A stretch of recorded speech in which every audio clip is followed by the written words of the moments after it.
Media 10 news బులెటిన్ల ముందుగా headlines. తిరుమలలో వైభవంగా పౌర్ణమి గరుడ సేవ.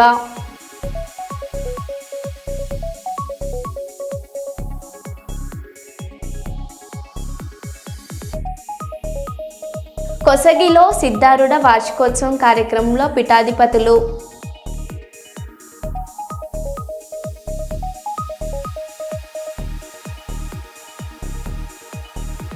అంబేద్కర్ కోనసీమ జిల్లా అమలాపురం సబ్ రిజిస్టర్ కార్యాలయంలో విలేకరుల దందా.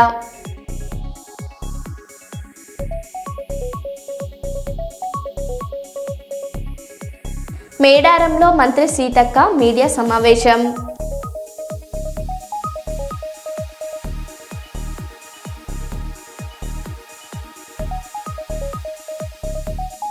జోయల్ లుకాస్లో విద్యార్థుల ప్రతిభకు ఘన సత్కారం.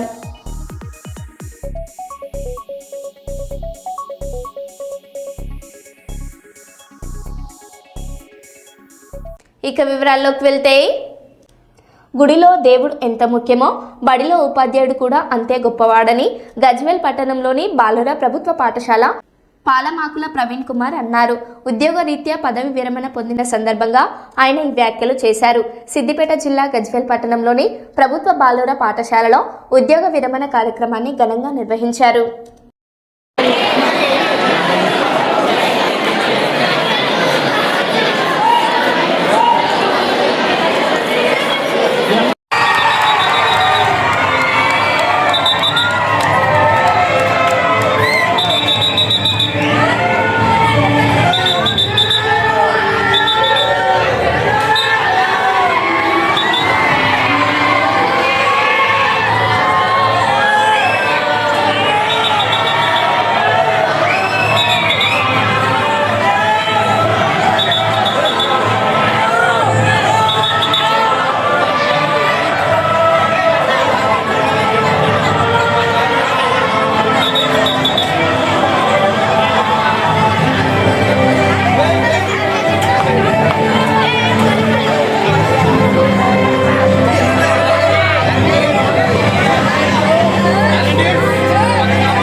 ప్రవీణ్ కుమార్ గారు డ్రాయింగ్ మాస్టర్గా అపాయింట్మెంట్ అయినప్పటికీ పాఠశాలలో అనేక హోదాల్లో అనేక కార్యక్రమాల్లో చురుగ్గా పాల్గొంటూ ఉంటాడు. ముఖ్యంగా డ్రాయింగ్ మాస్టర్ అనుకోకుండా ఆటల సారుగా ఇంకో మధ్యాహ్న భోజన పథకం ఇన్ఛార్జిగా కూడా ఉండేవాడు. అందుకు చిన్న విషయం ఏంటంటే, పాఠశాలలో నీళ్లు లేనందున కలత చెంది 1,50,000 రూపాయలతో వాటర్ బోరేయించి అదేవిధంగా వాటర్ ట్యాంక్ నడిపించి వాటర్ను అందరి పిల్లలకు వచ్చినట్టు చేశాడు. వాడు విద్యాబుద్ధులు నేర్పించిన విద్యార్థులు ఎంతోమంది డాక్టర్లుగా, ఇంజనీర్లుగా అభివృద్ధి చెందుతూ ఉన్నారు. వాటికి ఒకటి ఖచ్చితత్వమైన టైమింగు, టైం అంటే టైమే, 6 అంటే 6 గంటకే రావాలి, 9 అంటే 9 గంటకే. నాకు బడి గుడి ఎంత ముఖ్యమో, బడి ఎంత ముఖ్యమో గుడి ఎంత ముఖ్యమో బడి అన్నట్టు పిల్లల్ని నేను చాలా మంచి ఉద్దేశంతో దగ్గర, అంటే సైన్స్ మ్యాథ్స్ టీచర్ల కన్నా ఎక్కువ నాకు డ్రిల్ మాస్టర్గా, డ్రాయింగ్ మాస్టర్గా పిల్లలు నా దగ్గర చాలా చనువుగా ఉండేవాళ్ళు. వాళ్ళు చాలామంది ఉద్యోగాల్లో కూడా జాయిన్ అయ్యారు. పిల్లలతోటే నేను ఎక్కువ మట్టుకు తిరిగేవాడిని. విద్యార్థులు నాకు ఎప్పుడు దగ్గర ఉండేవాళ్ళు. సో విద్యార్థులు కూడా మంచి పొజిషన్లో ఉన్నారు. ఇక ముందైనా కూడా విద్యార్థులకు చెప్పే సందేశం ఏంటంటే ఎప్పుడైనా కూడా మనం టైం మెయింటైన్ చేయాలి. మనకు వచ్చిన సబ్జెక్టు చెప్పిన సబ్జెక్టు ఏ రోజు ఆ రోజు చేసేయాలి. ఆజ్గా కామ్ అభికరణ కల్కా కామ్ ఆజ్కరణ ఆజ్కా కామ్ అభికరణ అన్నట్టు టైం వేస్ట్ చేయకూడదు. పోతే రాని మాత్రం టైం ఒకటే. సమయాన్ని వృధా చేస్తే నాకు మంచిగా అనిపించదు. అందుకోసం అని చెప్పి ఏ విద్యార్థికైనా చెప్పేటంటే సమయం ముఖ్యము, తల్లిదండ్రులు ముఖ్యము, కుటుంబం ముఖ్యము అన్నట్టు ఉండాలి. విద్యార్థులు బాగా చదువుకోవాలి, బాగుపడాలి. నా పేరు పాలమాకుల ప్రవీణ్ కుమార్. మా నాన్న పాలమాకుల శ్రీమంతరావు శశికళాదేవి కొడుకును. నేను 3వ సంతతి. నా పేరు ప్రవీణ్ కుమార్. నాది పాలమాకులనే 1 to 10th వరకు చదువుకున్నా. అక్కడనే సిద్దిపేటనే ఇంటర్మీడియట్ చేసిన. మేము నలుగురు అన్నదంలో నేను కార్యక్రమాలు చేసిన. ఇప్పటికైనా కూడా ఇంకా చేస్తా అనుకుంటున్నా. ఇక ముందు నేను లైఫ్ ఇంట్లో ఉండకుండా ఏదైనా స్వచ్ఛంద కార్యక్రమాలు చేయాలని ఆలోచిస్తున్నా. ఇప్పటికే రోటరీ క్లబ్ వాళ్ళు పిలిచారు. అప్పటి వరకు చూస్తున్నాం. ఇంకా మున్సిపల్ ఎన్నికల నేపథ్యంలో భూపాలపల్లి జిల్లాలోని కుందూరుపల్లి, బాంబలగడ్డ చెక్పోస్టులను, పోలింగ్ బూతులు, డిస్ట్రిబ్యూషన్ కౌంటింగ్ సెంటర్లను జిల్లా ఎస్పీ శ్రీ సిరిశెట్టి సంకీర్త్ ఐపీఎస్ పరిశీలించారు. చెక్పోస్టుల వద్ద వాహనాలు తనిఖీలు, బందోబస్తు ఏర్పాట్లను సమీక్షించి పోలింగ్ బూతులలో భద్రతా చర్యలపై అధికారులు అప్రమత్తంగా ఉండాలని సూచించారు. ఏవైనా అవాంఛనీయ సంఘటనలు లేకుండా ఎన్నికల ప్రక్రియ సక్రమంగా, ప్రశాంతంగా, పారదర్శకంగా జరిగేలా చర్యలు చేపట్టాలని సిబ్బందికి ఆదేశించారు.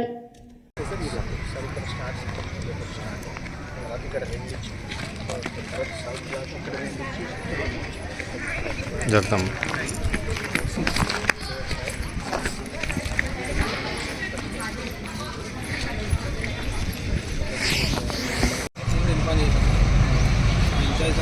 ఆల్టర్నేట్ ఎవరో ఒకరు మీకు చెప్పాలి కదా, మరి నోటీసులు పెట్టారు.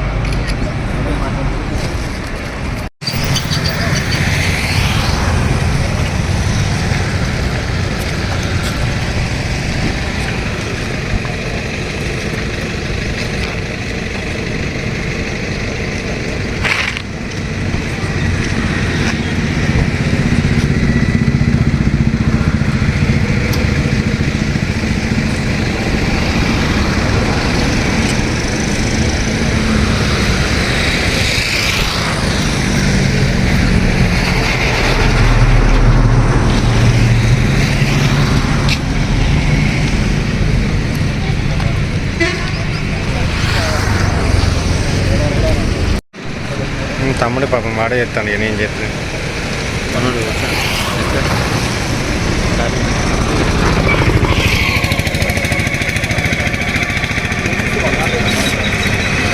కొంచెం ఇబ్బంది లేకుండా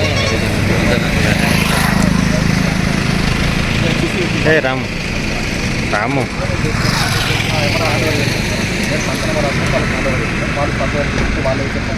ఫోన్ ట్యాపింగ్ కేసులో మాజీ ముఖ్యమంత్రి కేసీఆర్కు సీట్ నోటీసులు జారీ చేయడాన్ని తీవ్రంగా వ్యతిరేకిస్తూ బీఆర్ఎస్ పార్టీ మాజీ మంత్రి కొప్పుల ఈశ్వర్, రామగుండం మాజీ ఎమ్మెల్యే కోరుకంటి చందర్లో బీఆర్ఎస్ పార్టీ నాయకులతో కలిసి గోదావరిఖని ప్రధాన చౌరస్తాలో నల్ల జెండాలతో నిరసన వ్యక్తం చేశారు.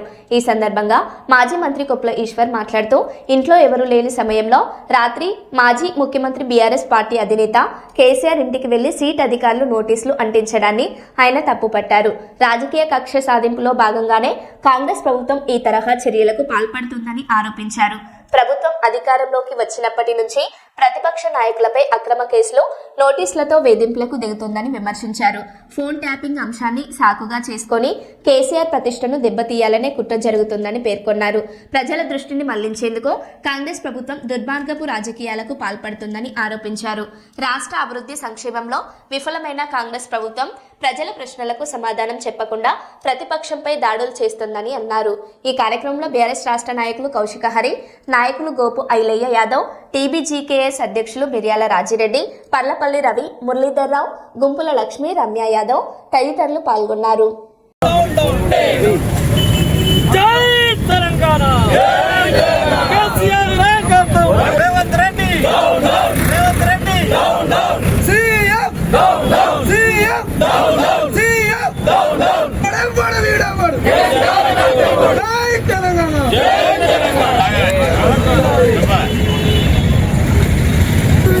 దేవుడు వాడమ్మ దేవుడు ఇదే మీ రాజ్యం ఇదే మీ రాజ్యం వర్ధిల్లాలి వర్ధిల్లాలి వర్ధిల్లాలి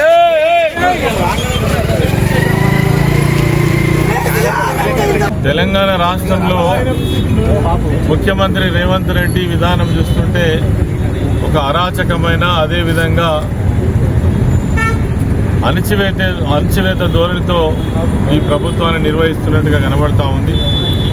ప్రతిపక్షాలను టార్గెట్ చేసుకొని తెలంగాణ రాష్ట్రం సాధించినటువంటి కేసీఆర్ గారి పైన, బీఆర్ఎస్ పార్టీ పైన, నాయకుల పైన పని కట్టుకొని ఇచ్చిన వాగ్దానాలన్నీ పక్కకు పడేసి ప్రజలను మభ్యపెట్టడం కోసం డైవర్షన్ పాలిటిక్స్ చేస్తూ ఎప్పటికప్పుడు మరి ప్రజల దృష్టి మళ్లించడం కోసం చేస్తున్నటువంటి ప్రయత్నంలో భాగంగానే ఒక బూటకమైనటువంటి, ఒక అబద్ధమైనటువంటి, ఇప్పటికే హైకోర్టు, సుప్రీంకోర్టు ఈ ఫోన్ ట్యాపింగ్లో ఏమీ లేదని చెప్పినప్పటికీ కూడా తిరిగి కేటీఆర్ గారి మీద, హరీష్ రావు గారి మీద, తిరిగి కేసీఆర్ గారి మీద సిట్ నోటీసులు ఇచ్చి వేధించేటువంటి ప్రయత్నం చేయడం ఏదైతే ఉందో ఇది ఒక దుర్మార్గం.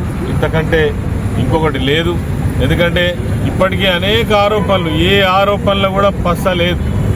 మరి అలా సిట్ ఏదైతే ఫోన్ ట్యాపింగ్ విషయంలో కూడా కేవలం వేధించడమే. కేసీఆర్ గారు అంటే తెలంగాణ రాష్ట్రాన్ని సాధించినటువంటి ఒక మహానుభావుడు, మరి ఉద్యమకారుడు. ఆయన లేని సమయంలో 9 గంటల ప్రాంతంలో ఇంటికి నోటీస్ అతికిచ్చి రావడం అంటే ఇంతకంటే దుర్మార్గం మరి ఇంకొకటి కాదు. ఇది కావాలనే ముఖ్యమంత్రి ఆదేశాలతోటి పోలీసులు చేస్తున్నటువంటి ఓవర్ యాక్షన్ తప్ప ఇంకొకటి కాదు. అసలు ఈ సిట్ అంటేనే బూటకం. సిట్ వేసే అధికారమే లేదని ఒకవైపు న్యాయపరమైనటువంటి విషయాలు చెప్తున్నప్పటికీ కూడా కావాలని వేధిస్తూ ఉన్నారు. దీన్ని ఇలా రాష్ట్రం అంతా కూడా బీఆర్ఎస్ పార్టీ పక్షాన నిరసన తెలియజేస్తూ ఉన్నాం. అదేవిధంగా ప్రతి గ్రామంలో ఈ ప్రభుత్వం యొక్క దిష్టి బొమ్మలు తగలబెట్టి తమ యొక్క నిరసనను తెలియజేయడం జరుగుతూ ఉంది. ఈరోజు గోదావరిఖని పట్టణంలో కూడా మరి ఈ ప్రభుత్వ విధానానికి వ్యతిరేకంగా ధర్నా, మరి రాస్తారోకో కూడా నిర్వహించడం జరిగింది. ఈ సందర్భంగా పాల్గొన్నటువంటి నాయకులందరికీ కూడా నమస్కరిస్తూ జై తెలంగాణ. తెలంగాణ తొలి సీఎం కేసీఆర్కు సీట్ నోటీసులు ఇవ్వడాన్ని ఖండిస్తూ జనగామ జిల్లా పాలకుర్తి మండల కేంద్రంలో బీఆర్ఎస్ పార్టీ మండల అధ్యక్షులు పస్నూరి నవీన్ కుమార్ ఆధ్వర్యంలో సీఎం రేవంత్ రెడ్డి దిష్టిబొమ్మను దహనం చేసి నిరసన చేపట్టిన బీఆర్ఎస్ శ్రేణులు. ఈ సందర్భంగా నవీన్ కుమార్ మాట్లాడుతూ అమలు కాని హామీలు ఇచ్చి గద్దెనెక్కిన రేవంత్ రెడ్డి ఇచ్చిన హామీలను అమలు చేయడం చేతకాక డైవర్షన్ రాజకీయాలు చేస్తున్నారని మండిపడ్డారు. యావత్ తెలంగాణ ప్రజానికం కేసీఆర్ వెంట ఉన్న విషయం గుర్తుపెట్టుకోవాలన్నారు. ఈ కార్యక్రమంలో మాజీ ఎంపీపీ నల్ల నాగిరెడ్డి, ఎఫ్ఏసిఎస్ బ్యాంక్ చైర్మన్ బొబ్బాల అశోక్ రెడ్డి, సర్పంచ్ మహేందర్ నాయక్, పాలకుర్తి ఉప సర్పంచ్ గాదెపాక కిరణ్, పార్టీ నాయకులు కటబత్తిని రమేష్, గాదెపాక శ్రీనివాస్ తదితరులు పాల్గొన్నారు.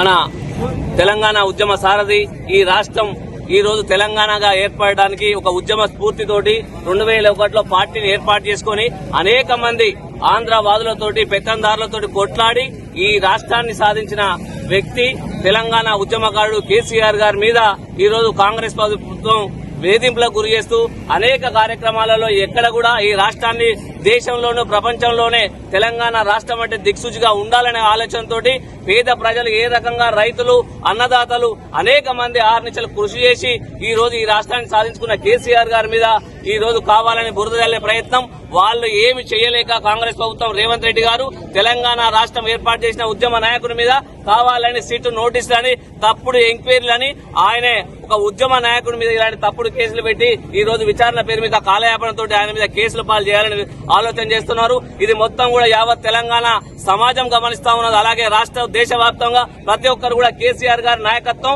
ఈ రోజు తెలంగాణ ఒక దిక్సూచిగా, ఒక అన్నదాతకు దిక్సూచిగా ఉన్న రాష్ట్రాన్ని ఏర్పాటు చేసి ఈ రోజు అలాంటి వ్యక్తి మీద కేసులు పెట్టడం అనేది కూడా తెలంగాణలో ఉన్న గడప గడపకు పల్లె పల్లెకు ప్రతి ఒక్కరు కూడా రైతులు ఆలోచన చేస్తా ఉన్నారు, ఆవేదన చెందుతా ఉన్నారు. ఒక ఉద్యమకారుని తెలంగాణ సాధించిన వ్యక్తి మీద ఇలాంటి తప్పుడు కేసులు పెట్టి ఆయనను వేధించడం ఎంతవరకు కరెక్ట్? 65 ఏళ్ళు 70 ఏళ్ల వయసులో ఆయన ఒక 7 సార్ల ఒక ఉద్యమ నాయకుడు, 7 సార్లు ఎమ్మెల్యేగా, మంత్రులుగా, కేంద్ర మంత్రిగా ఒక ఉద్యమం చేసేటప్పుడు తెలంగాణ రాష్ట్రం కావాలంటే ఏం కావాలంటే నా రైతులకు ఏం మొత్తం కూడా ఆయన కూడా వేచి చూస్తా ఉన్నారు. తప్పుడు ఆలోచనలు కేసు పెట్టిన రేవంత్ రెడ్డి పతనానికి మొదటిగా ప్రథమ స్థానంగా పతనం ప్రారంభమైంది కేసీఆర్ గారి కేసు తోటని కూడా ఈ సంగతి కాంగ్రెస్ ప్రభుత్వం మంత్రులు మొత్తం కూడా మీరు ఆలోచన చేయాలి. సమాజం మొత్తం ఈ రోజు కేసీఆర్ గారి చిన్న కేసు ఎటువంటిది ఏర్పడ్డా కూడా దాని పూర్తి బాధ్యత కాంగ్రెస్ ప్రభుత్వం వహించాలని కోరుకుంటూ ఈ పిలవగానే ప్రతి గ్రామాన తండోపతండాలుగా గ్రామాలలో మొత్తం పార్టీ క్యాడర్ గాని తెలంగాణ సమాజం కూడా రైతులు కూడా గ్రామాలలో కూడా ఈ రోజు పోయి వాళ్ళు కూడా దిష్టి బొమ్మలు తయారు చేస్తా అనే విధంగా వచ్చిందంటే ఇవాళ కేసీఆర్ గారు ఏ రకంగా మేలు చేసినా కూడా ఈ సమాజం అర్థం చేసుకోవాలి. ఇప్పటికైనా కాంగ్రెస్ ప్రభుత్వం మొండి వైఖరి వీడకుంటే ఇలాగే కేసీఆర్ మీదనో కేసీఆర్ కుటుంబం మీదనో బీఆర్ఎస్ పార్టీ కార్యకర్తల మీద వేధింపులకు గురి చేస్తే దాని యొక్క పర్యాస్థానం రాబోయే మున్సిపల్లో ఉంటది. రాబోయే ఎన్నికల్లో మీకు తగిన బుద్ధి ప్రజలే గుణవాడని చెప్తారని ఈ సందర్భంగా తెలియజేసుకుంటూ జై తెలంగాణ. తెలంగాణ రాష్ట్ర సాధకుడు కేసీఆర్పై కాంగ్రెస్ ప్రభుత్వం కక్ష సాధింపు ఆపుకుంటే పుట్టగతులు ఉండవని ఐనవోలు మండల కన్వీనర్ తలుపుల మోహన్ హెచ్చరించారు. కాంగ్రెస్ ప్రభుత్వ వైఖరికి నిరసనగా ఐనవోలు మండల కేంద్రంలో బీఆర్ఎస్ శ్రేణులు భారీ నిరసన కార్యక్రమం నిర్వహించారు. దొంగ కేసులు విచారణల పేరుతో కేసీఆర్ను వేధిస్తే తెలంగాణ సమాజం చూస్తూ ఊరుకోదని నేతలు స్పష్టం చేశారు. ఈ నిరసనలో బీఆర్ఎస్ నాయకులు, కార్యకర్తలు పెద్ద ఎత్తున పాల్గొన్నారు. రేవంత్ రెడ్డి అన్యాయంగా కూడా కేసీఆర్ను, కేటీఆర్ను, హరీష్ రావును అందరూ సిట్టని డ్రామా ఆడుకుంటా కూడా తెలంగాణ ప్రజలను ఆగజేసుకుంటా ఇవాళ టీఆర్ఎస్ ప్రభుత్వం అందరికి కూడా న్యాయం చేసింది. మరి ఎవరికి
ఇబ్బంది పెట్టదు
మేడారంలో మంత్రి సీతక్క మీడియా సమావేశం నిర్వహించారు. తాను పారిపోయినట్టుగా కొందరు మీడియా సంస్థలు తప్పుడు ప్రచారం చేశాయని ఆమె ఖండించారు. మేడారం జాతరను భక్తుల సహకారంతో విజయవంతంగా నిర్వహించామని, జాతర అనంతరం పనులు కూడా వేగంగా కొనసాగుతున్నాయని తెలిపారు. ట్రాఫిక్ నియంత్రణ, పారిశుద్ధ్యం, భద్రతపై పూర్తి అప్రమత్తతతో చర్యలు తీసుకున్నామని పోలీస్ సిబ్బంది సేవలను అభినందించారు. వచ్చే జాతరలో మరింత మెరుగైన ఏర్పాట్లు చేస్తామని సీతక్క స్పష్టం చేశారు. కదులుతలేరు కాబట్టి ఎస్పీ గారేమో ఆయన వాళ్ళ బ్రీఫింగ్లో ఉన్నాడు. మరి మేమిద్దరమే కాకుండా ఎస్పీ గారు కూడా ఉండాలి అనే ఉద్దేశం ఒకటి.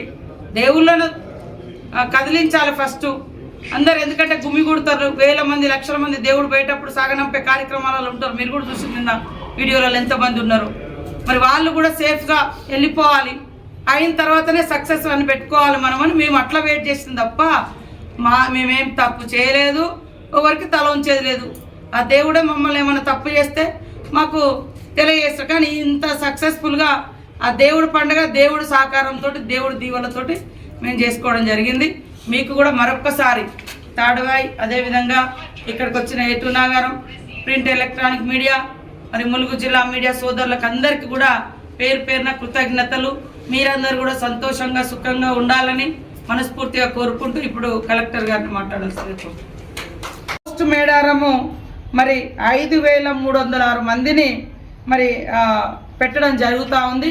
కాబట్టి ఇక్కడ పనిచేసినటువంటి ఏసీపీలు కావచ్చు, డీజీపీ గారు కావచ్చు, ఐజీ గారు, ఎస్పీలు, డిఎస్పీలు, సిఐలు, ఎస్ఐలు, కానిస్టేబుల్స్ వారందరికీ కూడా మరి డే అండ్ నైట్ డ్యూటీలు చేసి ట్రాఫిక్ ప్రాబ్లమ్స్ లేకుండా మ్యాక్సిమం ఒక ఆర్టీసీ రూట్, విఐపి రూట్ తప్ప ఎక్కడ కూడా ట్రాఫిక్ ప్రాబ్లం కాలేదు.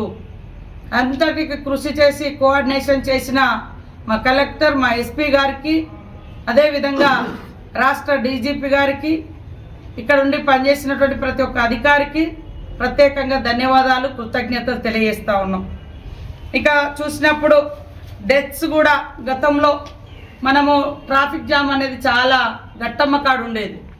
ఈసారి మీరు గట్టమ్మ కాడ ట్రాఫిక్ జామ్ లేకుండా మరి మొత్తం బస్టాండ్ అక్కడ నిర్మించడం, అక్కడ ఒక ఫుట్ ఓవర్ బ్రిడ్జ్ కూడా నిర్మించడం, అది బస్సులు కానీ ప్రైవేట్ వెహికల్స్ కానీ ఆపుకొని గట్టమ్మ తల్లి దగ్గరికి వెళ్ళి దర్శనం చేసుకొని ఆ ఫుట్ ఓవర్ బ్రిడ్జ్ నుంచి మళ్ళీ బయటకు వచ్చేటట్టు ఇది చాలా చక్కగా జరిగింది.